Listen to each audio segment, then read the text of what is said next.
انا كي تحكي لي المينا هكذاك يعني قلبي ما نقدرش نسمعها. ما نقدرش نسمع شيء اللي شفته وشيء اللي عشته. ما نقدرش نسمع كلمه تاع المينا برك تاثر فيا. المينا ما نقدرش نسمعها، يعني كلمه تاع المينا دي ما نقدرش نسمعها. مضرب هذيك يعني علاش شفت يعني في السبيطار كنت صغير، كنت انا خايف. انا كنت وقتها صغير ويجيبوا لي ناس كبار من ناحيه دهم في زوز وعينهم، نخيف منهم. انا في الليل نخيف منهم، انا عدت نخيف منهم. هم مضروبين كما انا بالمينا نخيف منهم، انا يخوفوني هم نخاف منهم. كي يجي الباب نقول له غير خرجني ما نقعدش هنا. وانا صغير وقت هذاك ما نعرفش لحد كل يوم يجيبونا واحد من ناحيه عينه في زوز، واحد رجله في زوز، يعني مشوهته من المينا. ماهوش يعني مينا مشوهته مطول، يعني كي نشوف نخاف بيت خايف الليل بيت ما نرقدش في الليل. في الليل ما نرقدش، يعني هكذاك اثرت في حياتي كم ديما ما نتفكرها، ما ننساهاش وما تروح لي شيء. C'est un sujet qui intéresse de moins en moins. Pourtant, le danger que constituent les mines antipersonnelles semées par l'armée coloniale il y a plus d'un demi-siècle le long des zones frontalières du pays est toujours présent. Un vieux proverbe chinois dit à peu près ceci: si j'entends, je suis presque sûr d'oublier un jour. Si je vois, je suis certain de m'en souvenir à jamais. C'est pour cela que nous avons décidé de reparler de ces mines et des drames qu'elles ont causés en nous rendant ici, à Tarf, cette wilaya de l'extrême-est du pays, située à la frontière avec la Tunisie et traversée par les sinistres lignes Chalet-Maurice. Ces lignes barbelées, électrifiées et minées que la France a érigées il y a plus de 50 ans le long des frontières algéro-marocaines et algéro-tunisiennes. Ces engins explosifs continuent encore de tuer et de mutiler des innocents parmi les populations locales, des enfants et des bergers pour la majorité. Et cela, malgré les efforts considérables de sensibilisation de la société civile d'une part et les opérations de décontamination menées par les brigades de déminage de l'armée nationale populaire d'autre part, qui ont fait de l'élimination totale de ces engins de la mort une affaire personnelle. 2 ans. C'est le temps qu'il a fallu à la France pour comprendre que la guerre de libération nationale était loin d'être de simples actes de sabotage ou d'attentats menés par ce qu'elle appelait une bande de hors-la-loi ou de félagas désorganisés, complètement coupés de la population.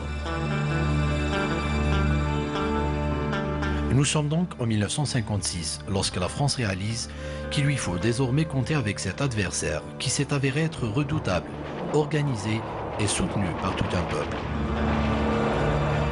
Un adversaire qui faisait craindre le pire à l'armée coloniale, qui voyait son ennemi consolider sa position chaque jour un peu plus, notamment à la faveur de l'indépendance du Maroc et de la Tunisie, qui avait pour ainsi dire sorti le FLN de son isolement à travers l'installation de bases arrières dans ces 2 pays voisins. Dans l'espoir de lui couper l'herbe sous les pieds, l'armée française redouble de vigilance en surveillant les frontières est et ouest de l'Algérie, établissant faute de moyens des barrages à des zones dites prioritaires, là où les passages clandestins ainsi que les actes de sabotage sont les plus fréquents. Et c'est à la frontière marocaine que le commandement local établit en 1956 un réseau de barbelés de 4 mètres de large qui a très vite été déplacé de quelques kilomètres à l'intérieur des frontières en raison des incidents provoqués par les tirs français en territoire marocain. Ce barrage n'a toutefois pas réussi à mettre fin aux attentats et actes de sabotage menés par la LN, et c'est pour cette raison que la France développe en 1957 un réseau miné le long d'une partie de la frontière algéro-marocaine et fait construire une haie électrifiée sur 10 km. À l'est, le dispositif sécuritaire n'avait pas encore cours, mais face au développement des activités de l'armée de libération nationale, il finit par s'imposer au commandant en chef en Algérie, le général Salon, qui eut le soutien indéfectible du ministre de la Défense français André Maurice. L'homme affecte sur directive, crédit, unité et génie à ce barrage et va même jusqu'à les transférer de métropole du Maroc et de Tunisie. De maintenir ses efforts sur l'ensemble de l'Algérie, le nombre des exactions rebelles continue de décroître. André Maurice a érigé cette ligne qui avait pour mission de protéger la voie ferrée qui servait dans le temps au transport des mines à partir des champs miniers de Tébessa, Al-Kouif, Ain Zarga et Morst vers le port maritime de Annaba. Face à la menace que la LN faisait peser sur le barrage de l'Est, l'armée française en érige un second, plus proche cette fois-ci de la frontière tunisienne. La construction s'est faite en 2 phases. D'octobre 1958 à mars 1959, un premier tronçon s'étalant de Soukharas à Tébessa fut bâti pour protéger les centres miniers de la région. De mars à octobre 1959, le second tronçon allant de Soukharas jusqu'à la mer fut érigé. Ce barrage de l'avant fut appelé la ligne Chal, du nom du nouveau commandant en chef, le général Maurice Chal, succédant au général Salon. La ligne Chal, elle fut construite pour, soi-disant, faire le verrouillage de nos frontières avec le pays voisin qui est la Tunisie, soi-disant pour contrer les incursions et le passage de l'armement des Moudjahidines par cette frontière. Voilà, c'était grosso modo l'idée de la deuxième ligne qui a été érigée pour renforcer la première ligne déjà mise en place en 1956. Ce barrage qui se voulait hermétique comprenait une série d'obstacles redoutables. À certains endroits, le barrage pouvait atteindre 100 mètres de large, au centre duquel on trouvait une piste de surveillance utilisée par les véhicules blindés des patrouilles composant ce qui était appelé la herse. Une espèce de haie renforcée non minée au niveau des deux côtés de la ligne, un réseau intérieur de barbelés minés, une piste technique longeant la clôture électrifiée, ainsi qu'un réseau extérieur miné viennent consolider le premier obstacle, formant ainsi un impressionnant dispositif aux conséquences lourdes sur les troupes de l'ALN.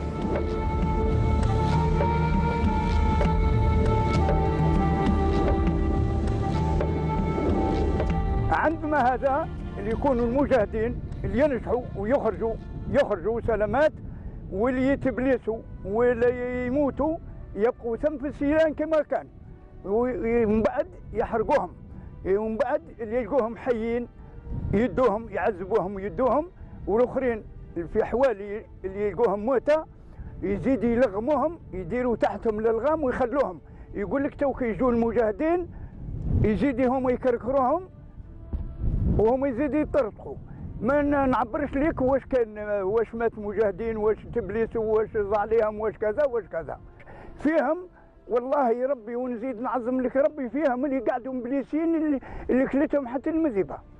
Voulant coûte que coûte enrayer la révolution algérienne, l'armée coloniale mit en place un dispositif de détection et d'interception dont le but était de couper l'ALN de ses bases à l'extérieur.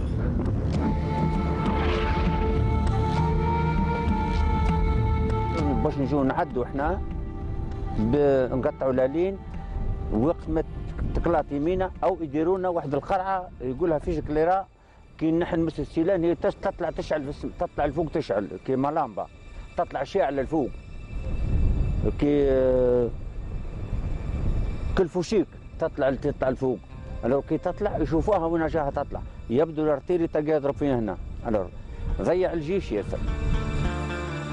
L'ALN envisage alors de détruire les lignes Chalet-Maurice, mais l'idée n'a pas vraiment fait son chemin, car la mission était trop périlleuse, voire suicidaire, eu égard aux conditions défavorables de ces régions découvertes, au relief difficile. Les Moudjahidines recourent alors à des astuces guerrières avant que les premières brigades d'artificiers de l'ALN, chargées du déminage, ne voient le jour. موريس احسن شوي اما قال لي ان شاء الله هو اللي هلكنا هاي الكلمه فيها طبل ينطبل هلك المجاهدين هلك لو كيفاش يعمل نولوا واش نعمل كي يخسر علينا تشعل لنا مثلا تفلق مينا على واحد ولا تشعل ذاك الفوشيك يطلع في السماء واش يدير نولوا نجبدوا نمشوا مع السيلان ما بقاش نهبطوا ندوا الزيزه نتاع الواد لا ولا كيف ولا لا نولوا نمشوا مع السيلان تقريبا 300 400 500 متر خاطر هو الارتيري ما يضربش في نص السيلان. ومن اللي داروا اللين هذا هما الاستعمار فرنسا ثم قالت لك باللي راهو ساي المجاهدين هذوما ما بقاش ياتوا حتى حاجه من الخارج يلزم نحوزوهم اللي راهم قاعدين في الجبل نقتلوهم واللي يرندوا والاخرين يبقوا على بلايصهم ملهيه بصح فضل رب العالمين والرجال اللي في الخارج وفي الداخل جابوا لالات كامل كاين هذا السيزاي هذا اللي نقصوا به التريسيتي وكاين البنغالوريا البنغالور يتربط في بعضها بالفلتاج يمشي لك 8 مترات ديروا مني يروح للطريق لهنا بعد اخر ثاني يشعلوه هذيك البنغالور واش يعمل يفلقنا 50 متر في السيلان، ياكل لنا 50 متر، نحدوا نحن نعبوا السلاح. Même si le tribut à payer fut lourd, l'ALN réussit à déjouer les plans de l'armée française.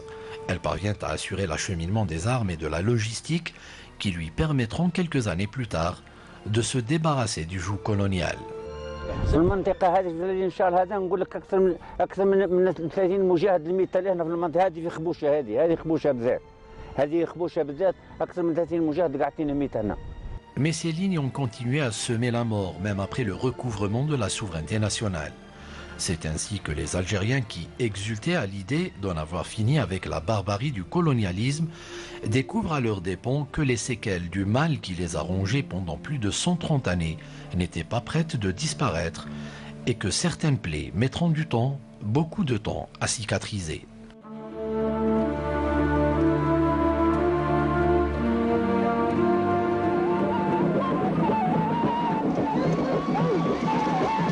Depuis l'indépendance et jusqu'à ce jour, des Algériens continuent de se faire tuer le long des frontières est et ouest du pays par ces mines antipersonnelles semées par l'armée coloniale. Les plus chanceux y laisseront une main ou une jambe. أنا ضربتني في 64 15 ماي 8 تاع الصباح. ضربت لي في الويت كات 1962. أنا كنت في عمري 11 سنة. أنا قصتني في 79 كان في عمري 17 سنة وكنت سارح. D'innocents enfants qui ont dû payer dès le cessez-le-feu très cher une curiosité qu'ils auraient avec du recul volontiers évité de satisfaire.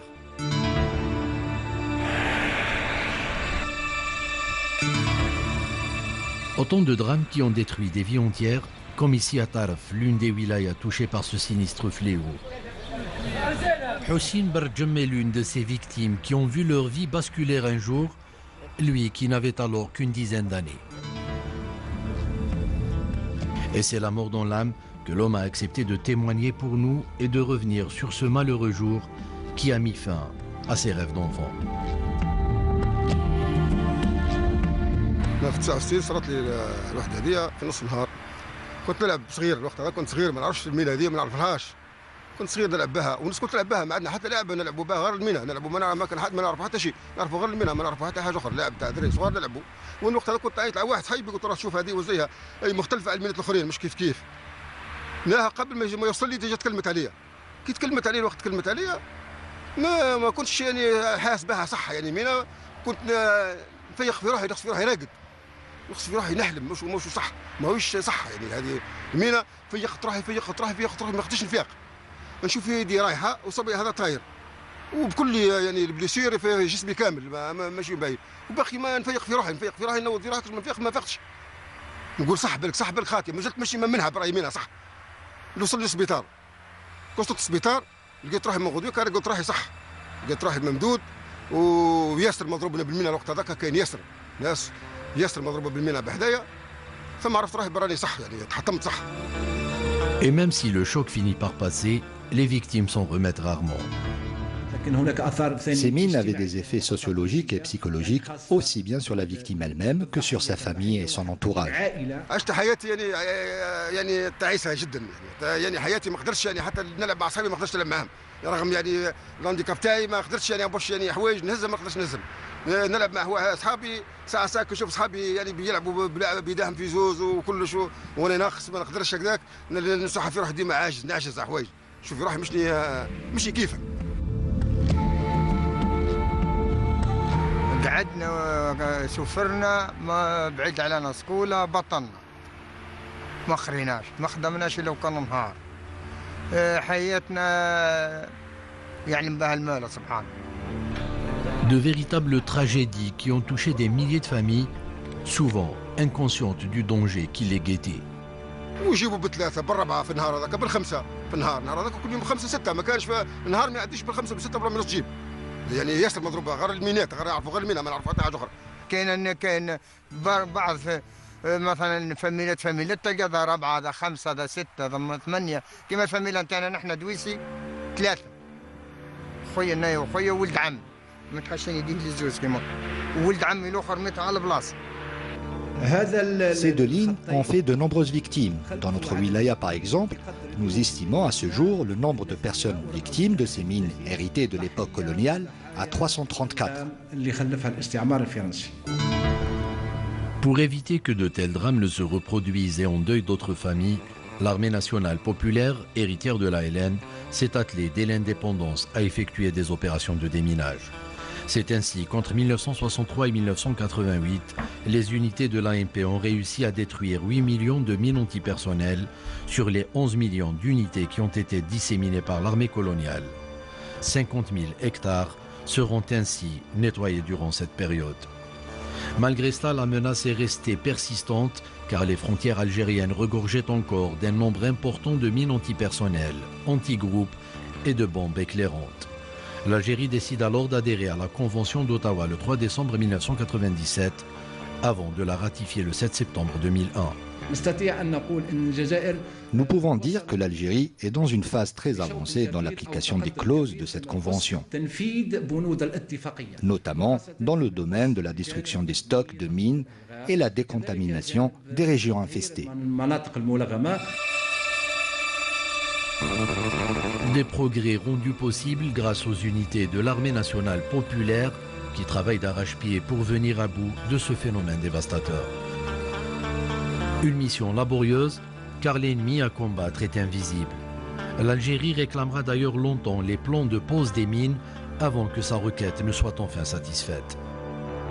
Mais les cartes remises dernièrement par la France ne comportent pas tous les sites représentant un danger d'une part, et le temps et l'érosion de la terre ont fini par brouiller toute cartographie, obligeant les unités de l'ANP à refaire le travail pour baliser le terrain avant toute opération de déminage. Le premier régiment d'organisation du terrain a formé 3 détachements. Le premier au niveau de la région de Tébessa, le deuxième à Tarf et le troisième au niveau de la région de Sougharas.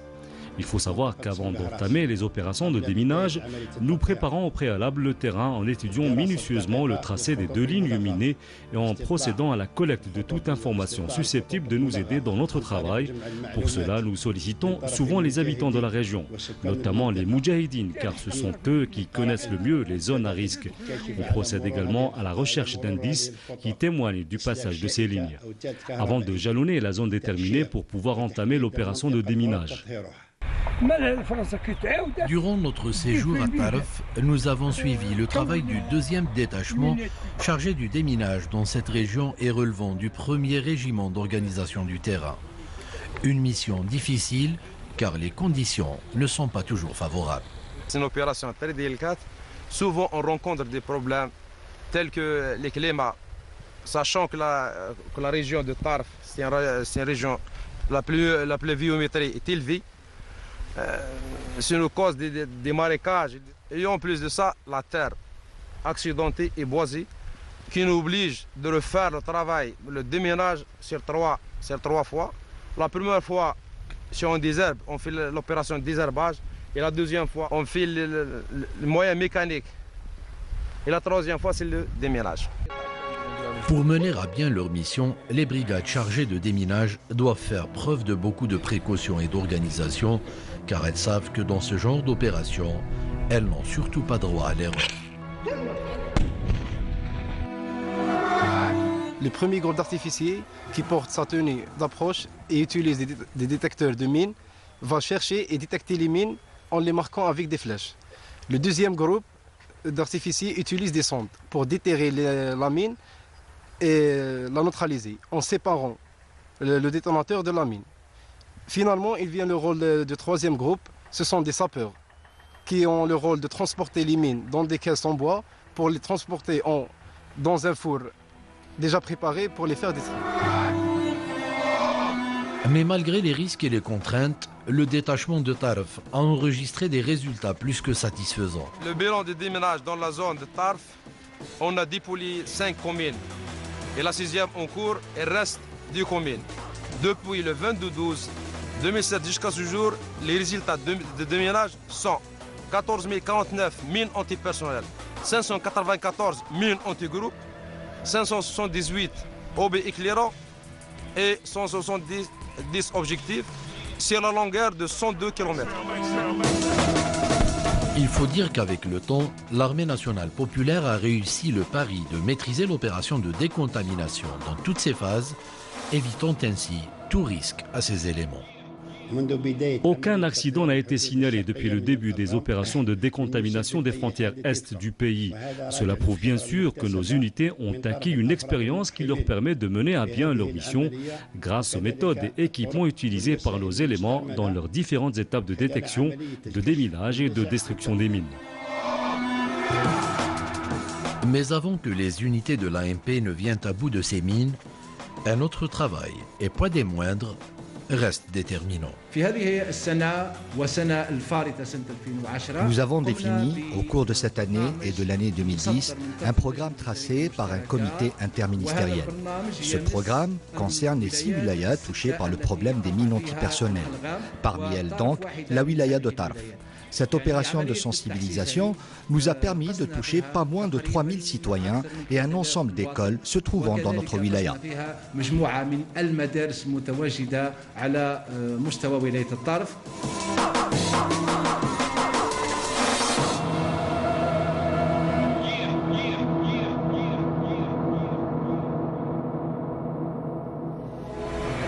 Au terme de notre séjour à Tarf, nous quittons cette région avec l'espoir d'y revenir un jour, mais pour parler d'autre chose que de ces engins de la mort et de la désolation. يعني نتمنى المينا هذه ما تروح خلاص عندنا بلادنا يعني الرجال يقوموا بها يعني يمحوها ينحوها خلاص ما يخلوهاش المينا كلمه تاع المينا ما نحبوش نسمعوها في البلاد تاعنا علاش الشيء اللي شفناه حنا صغرنا كامل عندنا ما نحبش وحايد اخرين يزيدوا يضحوا كما نشوفهم كما عاشوا كما عشت انا يعني ما نحب حتى واحد يحس الشيء اللي حسيته انا هذا واش نتمنى يعني هكذا. Même si aujourd'hui le nombre de victimes de ces mines a considérablement baissé, les associations chargées de la sensibilisation et les brigades de déminage de l'AMP ne voudraient surtout pas baisser leur garde et préfèrent rester vigilantes, car, estiment-elles, une victime, une seule, de ces mines antipersonnelles est une victime de trop. Les deux parties impliquées dans la lutte contre ces engins de la mort assurent ne pas pouvoir se sentir tranquilles qu'après avoir atteint leur objectif final, celui de 0 mine, 0 victime.